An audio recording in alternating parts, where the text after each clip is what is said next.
Hey everybody, Jimmy with the Triple C Collective here, and I am ready to bring you another new episode of Collected Conversations. Today is our first second timer, Chris Butera.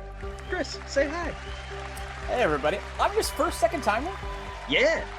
Oh, man, like an I'm interviewer, you've come on twice. Like I've had co-hosts be twice and stuff, but you're my first interviewee to come on twice. I am privileged and honored. I appreciate it. You were the first. You were the first one. You were the first one, and you're the first two timer. I think it only makes sense.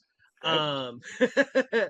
But with that being said, today we are talking about Chris and your debut novel, The Darkest Deep. I mean, Chris, I've known you for like almost 20 years now. We went to high school together.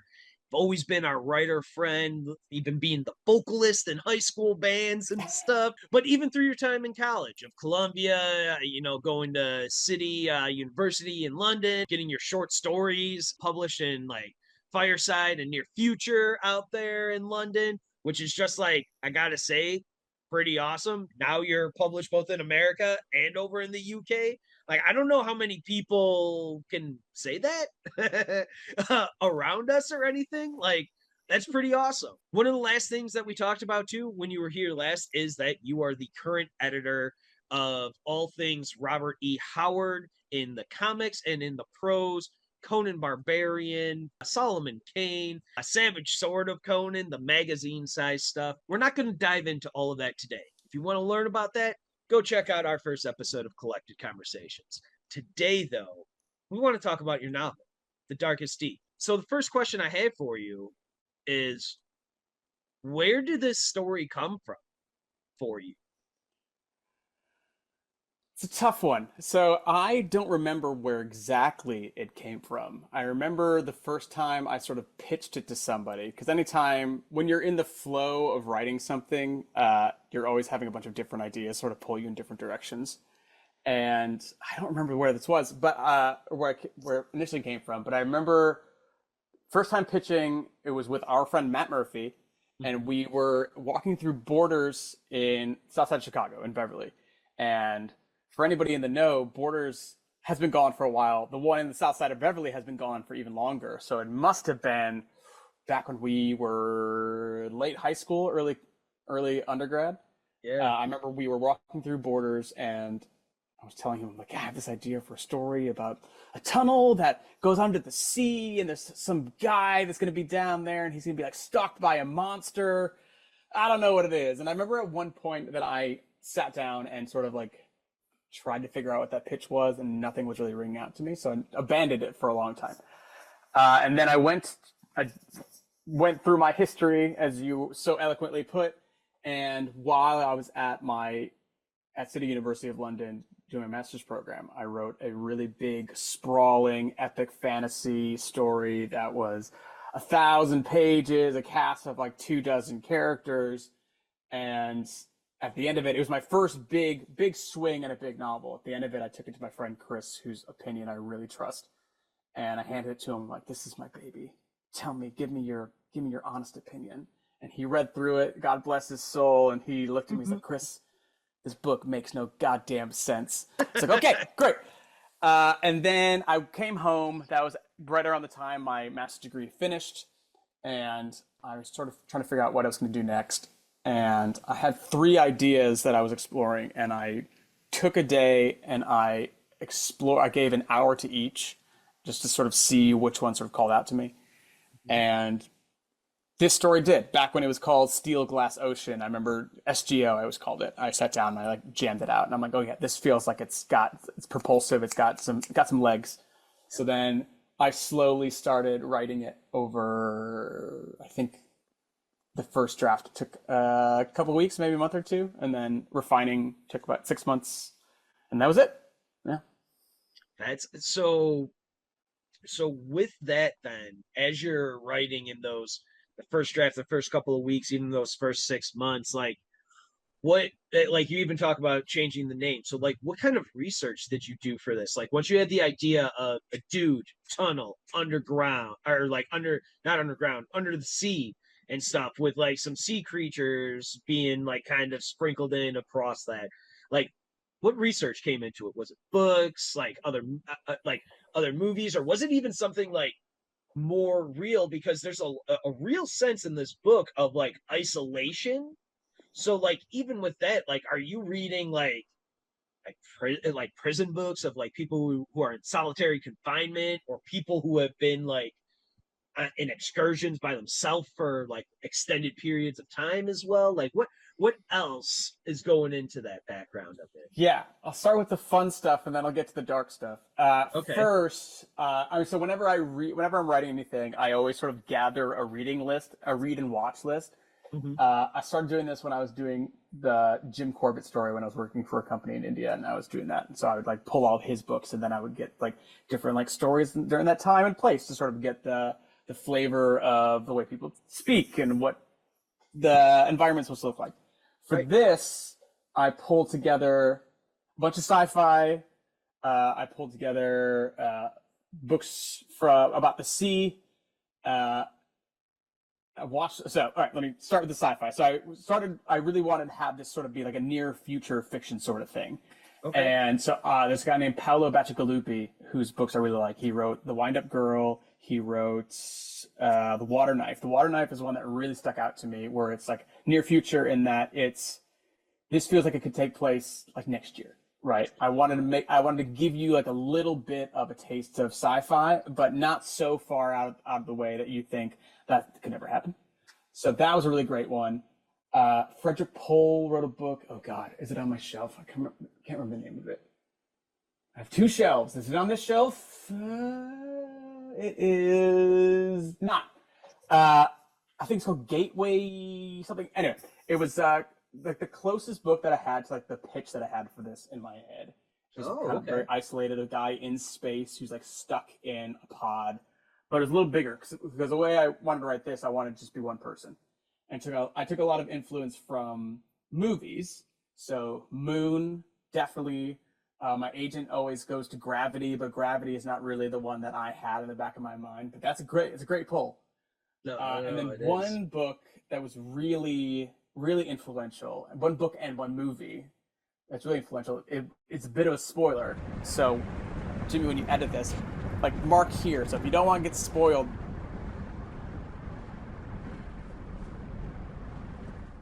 Shutter Island was a big influence for me here because once you get down underneath, once it's just one person, I really Yep. want to have fun, have it be really psychological, have it be about a guy going nuts. Not everything is as it seems, but while everything's not as it seems, there's still a sense of truth to all of it. So you're like, okay, what's in his head? What's not? Who's working against him? Who's not? So Shutter Island was a very, very big influence. And when I was pitching it to people, to agents and editors, I would say it's Moon meets Shutter Island. But you can't really say that because that automatically gives away the fact that there's a twist, right? Yeah. So that was a big one. I also read a couple books just about ocean life, just because I wanted to know a little bit more about like what lives in the Atlantic, what lives a little like 150 feet beneath sea level. What would he Yeah. see? What wouldn't he see? So a lot of that. And then as for the claustrophobia, you're right on the money. I read a book called Hell is a Very Small Place, which is right here. I mean, just like look at that cover, right? Wow. Yeah. It's Voices from Solitary Confinement, and it's written by former prisoners who have experienced solitary confinement and what that's like and what it does to your brain. Because I mean, it's after reading this book especially, but it's certainly very inhumane to put Yeah. anybody in solitary confinement. It's torture, really. And if you're just in there for a couple hours, your brain is fundamentally altered for the rest of your life. Like some people just are never the same again. Yeah. So taking sort of like their experiences there and sort of applying it to Ben's journey here, I also like tried to find places sort of like get the sense myself. So my in-laws in their house, they have like a long hallway that goes down into their laundry room, and it's about the size of the tunnel, but just sort of square. Okay. And I sat in there to try to figure out, okay, what does this feel like to sit in here for days on end? What would it feel like to just walk this way and just feel that monotony for days and days on end. Like if I sit down and like put my back against the wall, is that comfortable? And if it's not comfortable, where am I feeling it? And if I had to think of this as a curve, so that was a square little room, thinking of it with the curve, you never can quite get comfortable unless you have a curved spine. Yeah. So there's right? a lot that went into it. Like once I'm in a book, in a story, I really try to really immerse myself in there. And then it's things beyond that. So if I was to look back, this is pre-pandemic, so I wasn't deep into during the pandemic, my wife and I read a lot, watched a lot. But this is pre-pandemic. I would read and watch sort of anything as well, just to sort of get influences, because influences come from everywhere. So Yeah. even if I'm watching like Love Island with my wife, as ridiculous as it sounds, something might be pulled from there, but most likely it's something more legitimate. And it would give me just sort of ideas, and I would just sort of jot them down. Some stick, some don't.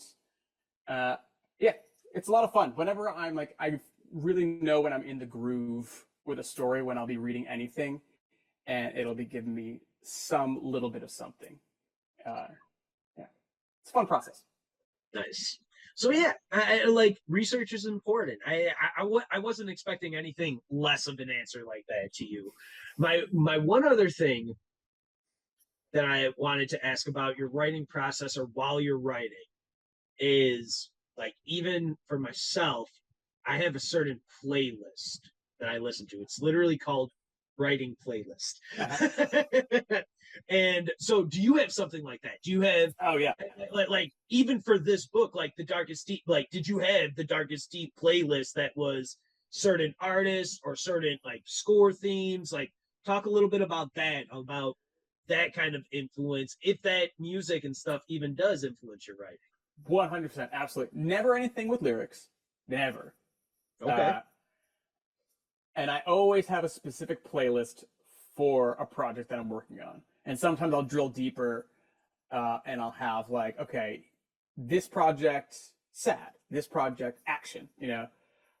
For Darkest Deep, the main influences, the album that I like listened to on loop was Gone Girl by Trent Reznor and Atticus Ross. Yeah. And very specifically the first song on that soundtrack, which is What Have We Done to Each Other, I think it's called. Yeah. And anytime I was like ready to get into the zone, I just put that on and it hits really well, and then I'm there. Then I'm under the tunnel, because it's like, it's not really futuristic, but it's also dark and creepy and has sort of like a watery element to it. It just got me right in the vibe. Big fan. Nice. Yeah. Yeah. Yeah. No. They are on my writing playlist as well. As they should be. Yeah. What's really great too is gaming playlists, because the way that they make, not playlists, but soundtracks, the way that a composer on a gaming soundtrack, the way they make it is that it's not supposed to be something that that sort of lulls you. It's supposed to be sort of propulsive and get you moving and get you like really in the moment. So those are usually pretty great. And I found that the Assassin's Creed soundtracks especially are always like really, really well done. And they have a very certain vibe. So depending on the project, I'll like look at Assassin's Creed first. I'll be like, what era am I writing in? Let's see which Assassin's Creed soundtrack this hits for. And a lot of times it hits. Not for this one, but that's just the plug for them. That's awesome. But that's a great thing, a great note too. Like I do the same. I occasionally will have a couple of lyric songs in there, but for the most part, depending on where I am in a process, I might use it, might not, but I love it. So you talked a little bit about like the book influences on this, like some books that you read for research and everything. I want to know some of your influences that like you read growing up that kind of played a part, or like currently read that played a part in coming with the creepy horror psychological thriller kind of vein that the Darkest Deep, like the tunnel is literally running through, like Right. like all of that stuff is like literally running through that. Because like I thought of like, run for your life, I'll cover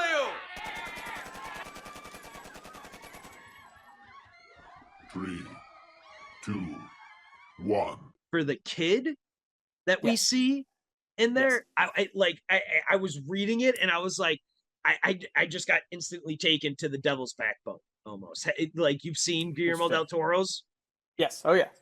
but like so in that like it in that it's just a kid like kind of like ghostly bleeding from like the head, but this kid like catches on fire and stuff, and I was just like, oh my, I just got so scared. Like I got terrified with this little kid the same way that I did when I watched Devil's Backbone. I was like, oh, this is creepy. I don't like this. Yeah. I don't like this at all. Um, so like things like that, like it did like things like certain movies like that come in there, like H.P. Lovecraft, King, other creature features, other fantasy stories, things like that that you always kind of had in the back of your mind that like I don't know, the story just kind of tickled its way out there. Yeah. I mean, really, like, so. I mean, most of the writing I've aspired to want to do has always been fantasy. So I have always like poured so much of my fantasy into, so much of my writing into fantasy, so that when I switch over to sci-fi, it feels like it's less pressure to be beholden to fantasy as a whole, like the genre as a whole. So that when I turn into sci-fi, it's like I can sort of like feel like I can pull every influence, which isn't true. Like when I write fantasy, I can pull every influence as well. But it feels like there's less pressure to do so here. So with sci-fi and like this is especially, I pulled in every horror movie I've ever watched, every horror book as well, every bit of sci-fi, like all the small bits of knowledge that you fit in there, but a lot of like the horror stuff. And I have like a big affinity for like a really well done horror book. Stephen King, of course, is the king for the reason that he is. Anytime I'm out of like a reading, it's really easy to fall out of love with reading for a hot second. Like if I'm not reading something that's really engaging me, I find myself reading a little bit less and less and less. And Stephen King is my secret weapon, is that when I'm not feeling reading, I read him, and he's just like so infinitely readable, either by reading or audible. And so he brings me back in. Also his son, Joe Hill, huge fan of Joe Hill. And I think they have very similar writing styles, but Joe, for some reason, like tickles my brain in a different way. Oh yeah. No, yeah. I agree with that. Yeah. Both great, but very different. And then I'm looking up here. Also, I read a book called, for influence for this, called The Deep by Nick Cutter, which is also, it's about people under the sea and how things just go really bad. And it's very, very gory and bloody. And it's nice to like read a wide spectrum. So like I read The Deep and I was like, okay, I don't want to go that gory, that gross, but I want to take sort of that feeling of like, I want, when I get gory and gross, I want to hit that hard, but not linger on it too much, if that makes sense. But yeah, I mean, I've always been a big fan of horror movies, and just like the way I really like setting up a page to hit a payoff. Yeah. What's something that annoys me when I sometimes read is I like a writer will have big moments in the middle of a paragraph, and I'm a big fan of signposting it. So if there's a reveal, rather than you getting like line 2 or 3 in that paragraph, like sandwiched in the middle, I like to do like singular sentences to really lay it out, because that feels like a horror movie. Like I really want it to be really visually stimulating when you get there. But yeah, I mean, I don't have a direct answer for like which horror movies or books were influenced here, but it's like it's all the soup in my brain that came out. You know, I guess I have whether unconsciously or consciously. Yeah. One other question about influences on this. Specifically, I mean, in the book, in The Darkest Deep, you have the tunnel originally being erected from New York to London. Was your time in London, and like I mean everyone knows that there's the tunnel that connects London to France. Like, was your time in London and ever traveling like that? Like did you ever get anxiety or fear that like that tunnel might collapse, and then did that kind of help feed this story a little bit ever? Or I've been in the tunnel once. okay. And that was well before this, and I don't really remember it. Okay. But London itself was definitely a big influence. So most of the places that they go to in London in the flashbacks are places I've been. So like when he and Ellie are like they miss a movie, they're at the Barbican Center, and that's where I would go to see movies because they were really cheap and really good. They're like £5 to go see a movie at the Barbican Center. I was like, yes. But that's also where I would go to write. I would go every day to write at the Barbican Center. It's this big cultural center, this big brutalist architecture, and it's beautiful. It's really nice to go into, and I would just get a little pot of tea, and I would sit way, way, way in the back, and I would write. That's where I did a lot of my low country writing. Like the canal that he sees Ellie on the bench at, and like he has like a walking nightmare while he's there. That was a canal I would walk over every day to go to school, and there's just so much about London that I love. There's the whole reason I left and like went to get my MA there. It's just like there's something about the culture and something about being there. It's just so different, and I really wanted to bake it in as much as I could. New York. I don't have a big connection with New York. It's just like that's where you're gonna connect if you're making a tunnel to London or to the UK. You're doing it in New York. But yeah, London as a character, not as much maybe as I would like it to be, just because it's just such a big place for me. But I try to put my time there on the page, like the places, to give them a little bit more of a verisimilitude, like when they're at the it just works for me. Nice. That I had to ask because again, this might be a little bit inside baseball, but like again, we've known each other for so long, so like I knew you were in London for like 2 years getting your master's and stuff. So like when and you're right, obviously if you're connecting a tunnel between the US and the UK, like it's got to be New York. Like you're not going down to Florida or anything. Yeah. Maybe like way up in Maine or something, but it makes sense for commercial use. New York makes sense, but I had to know a little bit about London because, like, again, reading that stuff, like, I had to know what else. Like, they always say you write what you know. Yeah. Right. Oh, you know, so like. 100%. And with that, like as a writer and stuff, like you always put bits of yourself in there, whether it's a whole character or like you said, some of the stuff in the flashbacks, the canal, London, and all of that. It's just awesome. It's just awesome to hear all of that. Because like I don't think just even for people who might listen to this, who might even be like, oh, I kind of think I might want to be a writer.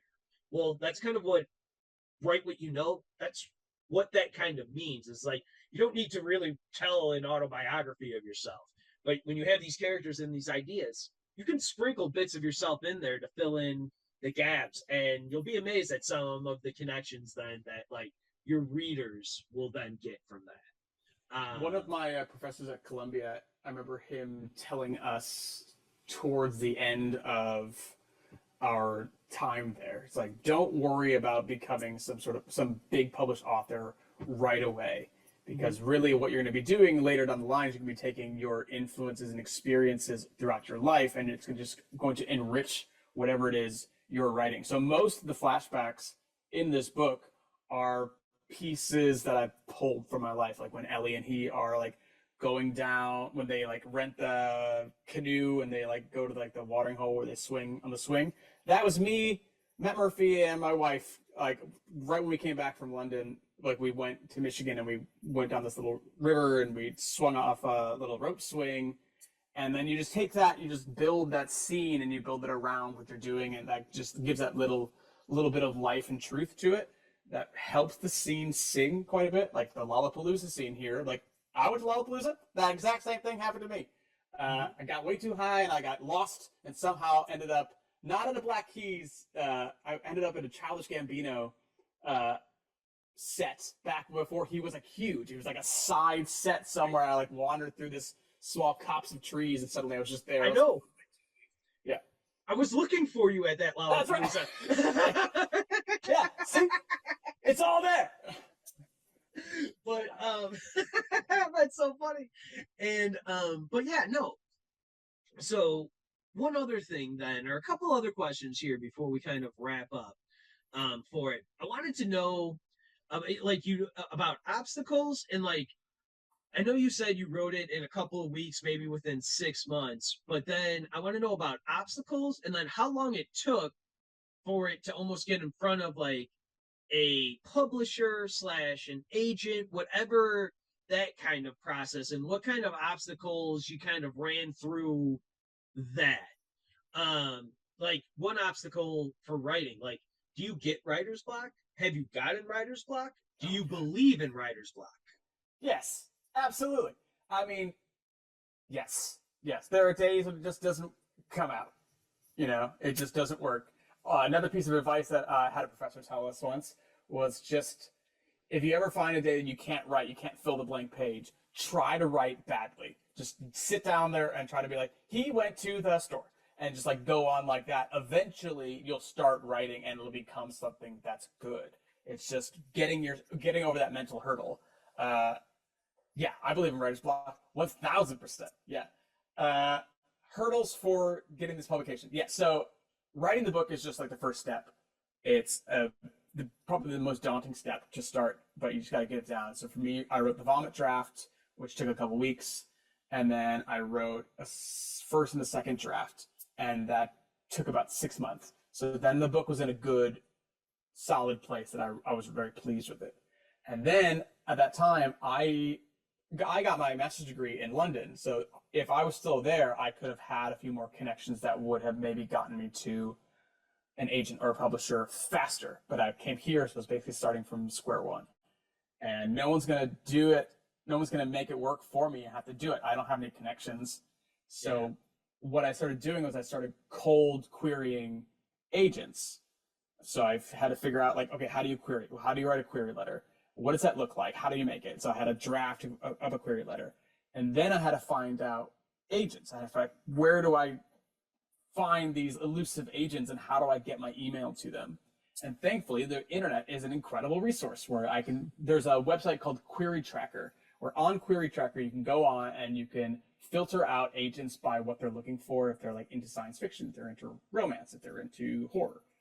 And you can see who's available, and you can see what agency they work at, and then people are going on there being like, I queried this agent on X day, and I got rejected on this day, or approved, or they asked for a manuscript. So I spent a lot of time researching how to do a query letter, the agents that I wanted, and I submitted to a lot of agents. I want to say 30 or 40, and I had my first initial wave, which was like 8 people. How did that go? I like learned lessons from how that worked. Every single agent, the beginning of my query letter, I would add like a small personal detail just to show that I'd done my research. Like, oh, I see you just started at this agency. Congratulations. Or I know you're looking for this XYZ type of story. Here's my story and how that relates to what you're looking for. And then it's waiting. And then it's long, long waiting.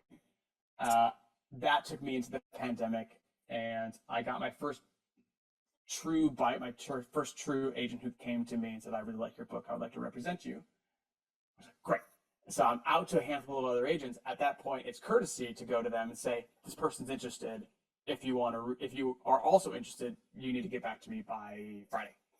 Yeah. And then I had a couple more agents interested, and I eventually ended up with Pam, my agent, who is just incredible. Agent to the stars, big fan. So then I got the agent. From there, Pam's a former editor. She wanted me to do another pass. So I did a third draft. And then from there, we started pitching it out to publishers. Again, this was mid-pandemic. I didn't have a big social media presence, so a lot of publishers balk at that now because they want someone who's going to help them promote it. So I understand that, but I'm also like, come on, guys. Come on. A bit rough. So for a while, we're getting a lot of like, hey, we really love this manuscript. Not for us right now, which was really frustrating. And then like a year went by, and finally Podium said that they were interested. Podium used to be an audiobook first and only publisher. They're moving to full service. So for me, I'm sort of their, not a guinea pig because they've been doing this for a little while now, but I was one of the first that they did it with. And so that happened, I want to say, in 2023. No, wait. Beginning of 2024, I think it was like January 2nd, I got an email from Pam saying, Happy New Year, we got an offer. And that was very exciting. And so now it's been however long, now then from there, they need to do another, they wanted me to do another pass. They hooked me up with another editor, a guy named Wes, who's worked on a lot of big name titles, a lot of New York Times bestsellers. That was very flattering that they got this guy. He was great. I did a pass for him. So I want to see it's a 4 or 5 drafts before we finally get to this place. So a lot of hurdles. It's just time and patience. A lot of rejection, a lot of just waiting and just hoping that something will stick. And I am very lucky that it stuck, very easily. My agent could have said after the first handful of rejections, we're moving past this. And she didn't. I'm very lucky. And here we are. Yeah. It's going to be published Tuesday. I know, it's so awesome. I'm so excited. Obviously, I've got my early copies here. But like, thank you. Yeah. Yeah, no, like I mean, I'll have the links up and stuff in the description for it. But yeah, and like you're even doing some promo right now. Like again, as we said, in Chicago, you went to Barnes and Noble up in Wicker Park. Yeah. And you did a signing and a reading there. That was wonderful. You've got another one out by you. When I say by you, where you actually live, out in LA. Yes. At Berman's bookstore, right? Romans in Pasadena. Yeah, yes. It's a what time? 7 p.m. on There it is. Tuesday. Yes. August 12th. That'll be a lot of fun. Romans is a beautiful bookstore. I mean, I worked at Barnes & Noble, which is why I wanted to do... I worked at Borders, I worked at Barnes & Noble. And so I wanted to have a full circle when I came home to do my reading and signing. So I did it at Barnes & Noble. That beautiful Barnes & Noble in Wicker Park. Yeah. God, it's gorgeous. That building was insane. Yeah, outrageous. And then here, I wanted to go to an independent. I want to go somewhere near where I live, which would be easier for me. And Romans is just another beautiful bookstore. It's 2 levels. It's just like, it's also got like a stationery store in it. It's got like a whole kids section. Like, it's huge. It's beautiful. And they also have like a little wine bar inside. So hoping after our reading, I can go relax afterwards and have like a little cocktail, a little old fashioned, which would be nice. There you go. But yeah, I'm very excited. Excellent. So we talked about some obstacles, and the how long it took. I guess the last thing, was there ever an outside influence that helped get like not like your editor or anything? Because like I mean, again, maybe a big spoiler right here. We're gonna put in big spoiler right here. This is a like disaster book like underwater. So like we had orcas attacking ships. We had the Titan implosion and stuff. Was this like horror in the ocean? Like, did that make more people being like, oh man, we've got something that's like hot that people are talking about that we can get out there? Like, was that ever an influence on that? Do you know? And like, do people even say that, or is that just all conjecture on my part? Yeah, I mean, so we had the passes from a lot of publishing houses during the pandemic, and then it had gone quiet for a while. I had worked on some other stuff, but like this always, I have other stuff in the hopper, but this always felt like, okay, this needs to be the debut. This feels like this is the one. Yeah. And once the Titan disaster happens, I think Haley, my wife, might have been like, it's a little bit like your book. Like, yeah, kind of. And so I emailed my agent. I was like, this is very ghoulish. It's a tragedy what just happened. It's a bit like my book. Maybe go back to a publisher or two while this is on the mind. People are thinking about the ocean. They're thinking about disasters underneath the ocean. It's tapping into that thalassophobia of everyone who's like scared of the big, deep, open ocean. Maybe now's the time to go take a look. And she's like, yeah, it's a bit ghoulish. I'll ask. And I'm almost certain like it would just open up the conversation with people again. And I mean, like, from the pandemic to 2023, when this was being thought about over the holiday, a lot of turnover, new people at places, and I'm hoping it's not because of the Titan disaster. If it is, something good came out of it. It's a terrible thing to say, very ghoulish, but it was something that sort of like sparked the conversation again. So, did it have any influence aside from there? I don't know. Maybe. Not for me to say.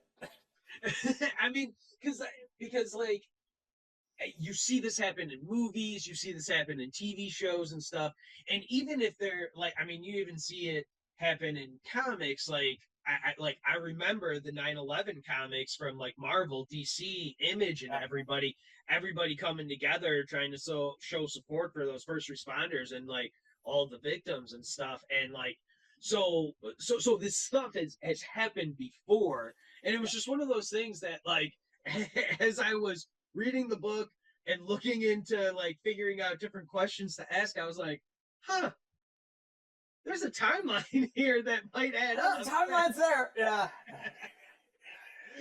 But non-ghoulish, a lot of influence. I had a lot of influence from like various writers groups. People are fantastic. Everyone is very willing to read, and everyone loves a good like redemption story, which this kind of is, you know. And I mean, I've been very fortunate to have a lot of people who are in my corner, who are always willing to read and willing to like hear me ramble about random ideas that I have. Like, what about a tunnel under the ocean? Like, oh, okay, sure, go on. Yeah, which is great. Which is not a lot of people get that, so I'm very very fortunate, very blessed, whatever you want to call it. Yeah, I'm very very happy. all right, then the last few things we've got here before we wrap up. I'm gonna ask you the same thing that every other asshole critic asks. What's next, man? When's the next book? I mean, we know you're the editor of the prose for comics and prose for all things Robert E. Howard. Are you ever gonna dabble into a little short or something for the Savage Sword of Conan or something else? Or do you got something else on the horizon? Maybe not in book, maybe not something with comics. Some other little teaser you've been hiding up your sleeve. Well, okay. What do I got?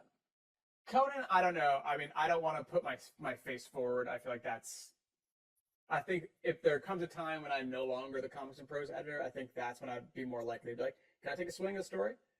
That would be nice. Who knows, though? Maybe my editor-in-chief might be like, why don't you try? We'll see.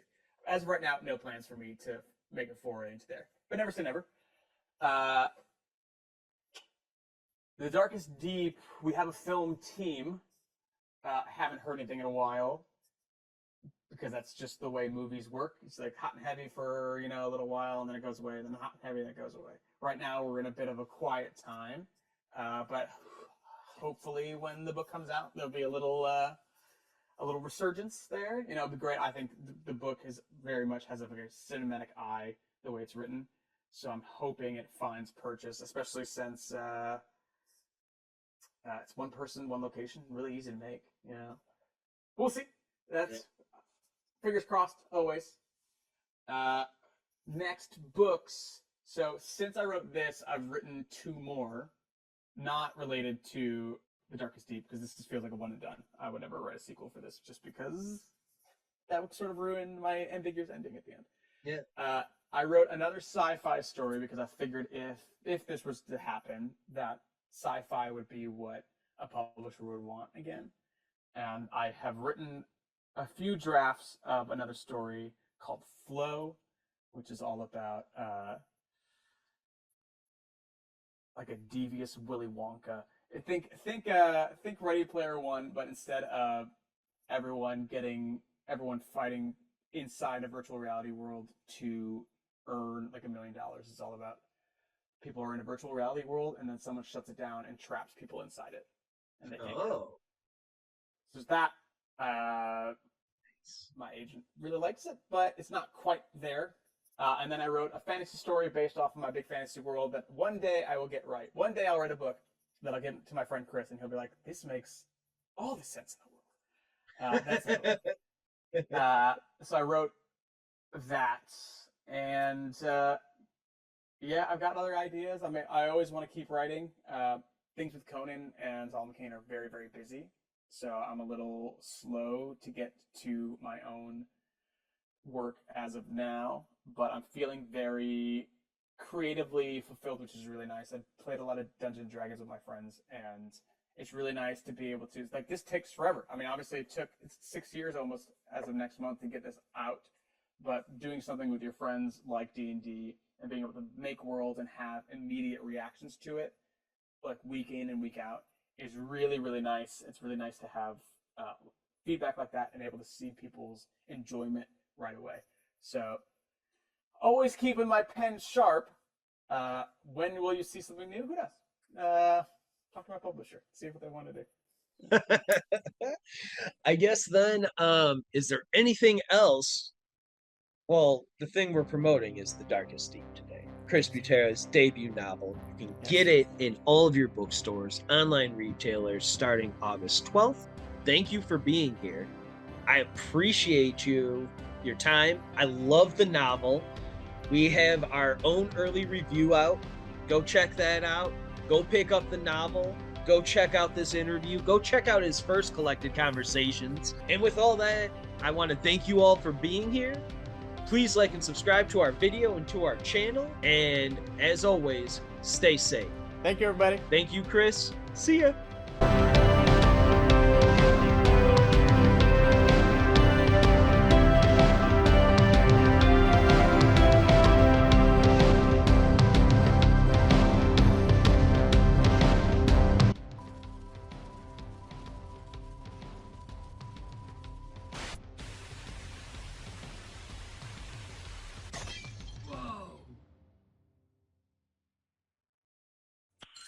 Nice.